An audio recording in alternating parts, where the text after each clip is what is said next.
কিয়ামত নিকটে, এটি কোরআনে কারীম বহু আগেই ঘোষণা দিয়ে দিয়েছে। আল্লাহ সুবহানাহু ওয়া তাআলা বলেছেন, ইকতারাবাতিস সাআতু ওয়ানশাক্কাল কমর। এই যে কিয়ামত নিকটবর্তী হওয়ার কথা, এটা আল্লাহ তাআলা কোরআনে জানিয়ে দিয়েছেন আরো 1450 বছর প্রায় আগে। আল্লাহ বলেছেন, ইকতারাবাতিস সাআহ, কিয়ামত নিকটবর্তী হয়ে গেছে, ওয়ানশাক্কাল কমর, এবং চাঁদ বিদীর্ণ হয়েছে। নবী সাল্লাল্লাহু আলাইহি সাল্লামের মুআজিজায় তার আঙ্গুলের ইশারায় চাঁদ দ্বিখণ্ডিত হয়েছিল। এর মধ্য দিয়ে কিয়ামত নিকটবর্তী হওয়ার ঘোষণা আল্লাহ তাআলা দিয়েছেন। অতএব কিয়ামত নিকটবর্তী, এতে কোনো সন্দেহ নাই।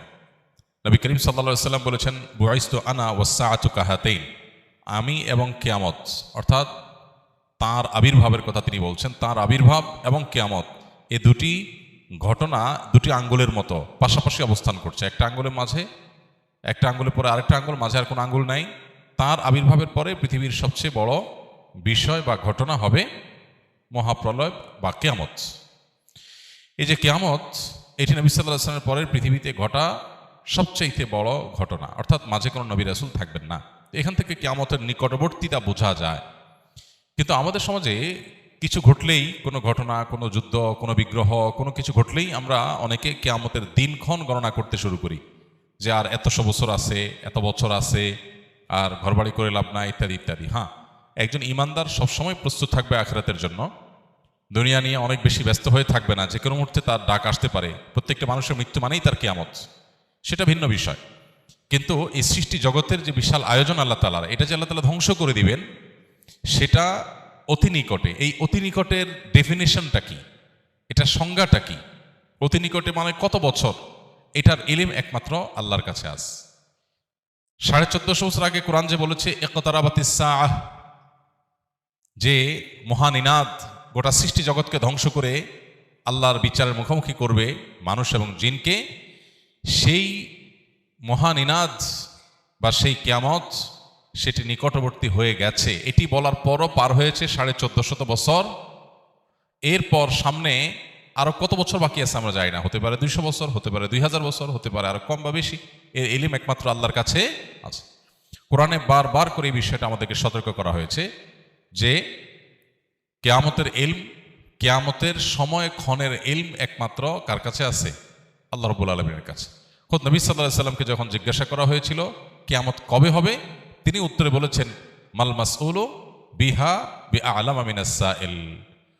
যাকে জিজ্ঞাসা করা হয়েছে তিনি প্রশ্নকর্তার চাইতে বেশি জানেন না। অর্থাৎ ঠিক কবে হবে এই দিনক্ষণ আমরা কেউই আসলে জানি না। এটা জানেন কে?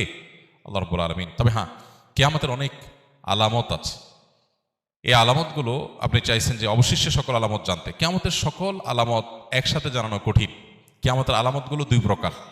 একটা হলো আলামাতে কুবরা, বড় আলামত। বড় আলামত বলতে উদ্দেশ্য হলো যেগুলো কিয়ামতের ঠিক কাছাকাছি সময়ে একেবারে শেষ মুহূর্তে প্রকাশ পাবে, যেগুলো দেখে মানুষ বুঝবে যে শেষ, আর সুযোগ নাই। যেমন সূর্য প্রতিদিন পূর্ব দিক থেকে উঠে, ওই দিন পশ্চিম দিক থেকে উঠবে, তখন সবাই বুঝে যাবে যে হ্যাঁ শেষ। তখন তওবা করলো আর তওবা কবুল হবে না, একেবারে শেষ কিয়ামতের এই আলামত প্রকাশের পর। এছাড়া আরো কিয়ামতের 9টি আলামত আছে। হাদিসে মোট 10টি আলামতের কথা বলা হচ্ছে। এগুলো কিয়ামতের একেবারে নিকটবর্তী সময়। কয়েকটা বড় ভূমিধস হবে, হ্যাঁ, তারপরে ইয়াজুজ মাজুজের প্রকাশ, আত্মপ্রকাশ ঘটবে।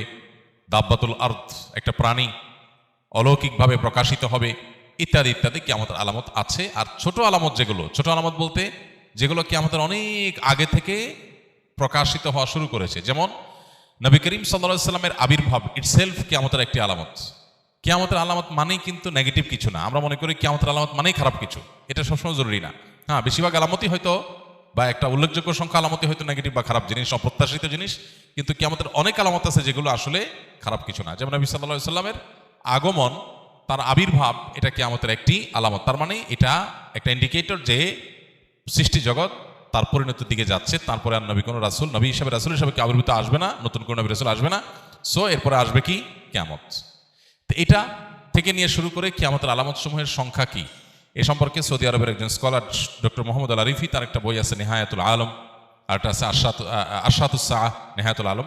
এই যে বই, এই বইয়ের মধ্যে তিনি অনেক ডিটেইল আলোচনা করেছেন। আমরা এগুলোকে সংক্ষিপ্ত একটা ছোট্ট ছোটি বইতে প্রায় 10 বছর আগে একত্র করেছিলাম, কিয়ামতের 141 আলামত এই নামে। এই 141 আলামতের মধ্যে আপনার 10টা হলো, বাকি 131টা হলো ছোট ছোট আলামত। এই যে দাসীর পেট থেকে তার মালিকের জন্ম হবে, এটা একটা আলামত। এটার মানে অনেক মুহাদ্দিসরা বলেছেন যে সন্তানরা মাদের সাথে দাসীর মতো আচরণ করবে, কাজের লোকের মতো আচরণ করবে, রেসপেক্ট করতে ভুলে যাবে, কিয়ামতের আলামত। এরকম ছোট ছোট লোকেরা তারা বড় বড় লোকে পরিণত হবে। রাখাল, সাধারণ রাখাল হঠাৎ কিছুদিনের মধ্যে দেখা যাবে সে আট্টালিকার মালিক হয়ে গেছে। এটা ভালো বা মন্দ না, হতে পারে হালাল পথে মালিক হলে এটা ভালো কিছু, খারাপ কিছু না, কিন্তু এটা কিয়ামতের আলামত যে রাতারাতি পরিবর্তন হবে। তাকারাবাজ জামান, কিয়ামতের আগে সময়ের বরকত চলে যাবে, সপ্তাহ দিনের মতো চলে যাবে, মাস সপ্তাহের মতো চলে যাবে, দিন কয়েক ঘন্টার মতো চলে যাবে। এরকম বহু আলামত কিয়ামতের হাদিসে বর্ণিত হয়েছে, সেগুলোকে গণনা করে 131টার মতো সংকলন করা গেছে, এবং বড় আলামত আরও 10টি। তো সবগুলো জানার জন্য ওই বই পড়া যেতে পারে। আমাদের লিখিত বইটা ছাপা নাই ইনশাআল্লাহ, এটা আমরা নতুন করে ছাপবো আল্লাহ চান তো। আল্লাহ আমাদেরকে কিয়ামতের জন্য প্রস্তুতি গ্রহণ করার তৌফিক দান করুন। এক সাহাবী জিজ্ঞাসা করেছেন নবী সাল্লাল্লাহু আলাইহি ওয়াসাল্লামকে, হে আল্লাহর রাসূল, কিয়ামত কবে, কিয়ামত কবে হবে? নবীজিকে জিজ্ঞাসা করেছিলেন। নবীজি সাল্লাল্লাহু আলাইহি ওয়াসাল্লাম সেই সাহাবীকে বলেছেন, মাযা আদাত্তা লাহা, কিয়ামত কবে হবে এই প্রশ্ন যে তুমি করেছো, কিয়ামতের জন্য তোমার প্রিপারেশনটা কি, প্রস্তুতিটা বলো আমাকে, কিয়ামতের প্রস্তুতিটা কি? তখন সাহাবী নবী সাল্লাল্লাহু আলাইহি সাল্লামকে বলেছেন, হে আল্লাহর রাসূল, আমার আসলে তেমন কোনো প্রস্তুতি নেই, তবে আমার একটা প্রিপারেশন আছে, সেটা হলো যে আমি আপনাকে ভালোবাসি। নবী সাল্লাল্লাহু আলাইহি সাল্লাম বলেছেন, আলমার ও মা'মান আহাব ইন্নাকা মা'মান আহবাবত, তুমি যাকে ভালোবাসো তার সঙ্গে তোমার কিয়ামত হবে, তার সঙ্গে তুমি থাকবে। এই জন্য কিয়ামতের সময়ক্ষণ ঠিক কবে হবে এটা অনুসন্ধানের চাইতে গুরুত্বপূর্ণ হলো, বা এটা অনুসন্ধান করে আসলে ঠিক এক্সাক্ট সময় আমরা বের করতে কেউ কোনোদিন পারবোই না।